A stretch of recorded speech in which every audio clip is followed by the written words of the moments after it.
Hey there, I'm Melissa Harrison, and today I want to talk a little bit about feeling like an imposter. Because I think if we're honest with ourselves, we've all been there. And it's something that I find comes up a lot with young people, especially in like the under 40 crowd. Um, so you feel like an imposter, you feel like you're faking it in some way. That what you're doing, how people are perceiving you, isn't really the truth of what's going on underneath. If they knew what was happening under there, they'd know that you were a fraud. Now, some people might tell you, no, let's look at this and let's see the ways in which you are not a fraud, you are an imposter, and that maybe their positive perceptions of you are accurate. And I do that sometimes with clients, and that is one way of approaching this.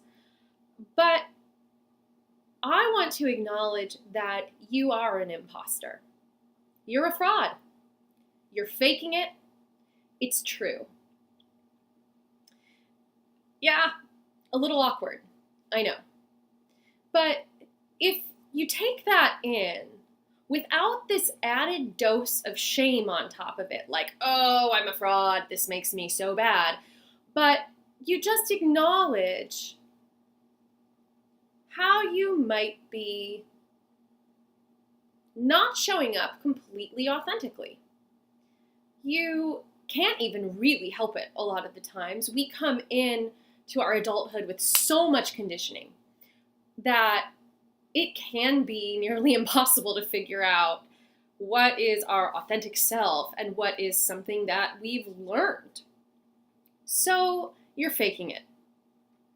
So what? As long as you don't have awareness of the presence that you are, which is the one thing that's been consistent throughout your life, that's really foundational, that's here no matter what, whether you're faking it or not, it's always here. That is the most authentic part of yourself. It's not really a part, but that is your most authentic self.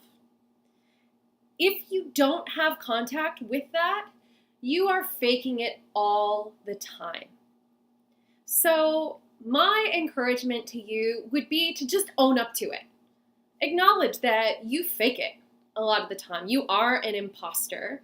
That's okay. There may be scenarios in which that's appropriate. And if you feel that way, there is something calling to you saying, hey, get to know me. Maybe there's some level of your being that is more you, that you should get to know. And so I would love to encourage you to get to know that. Thanks so much.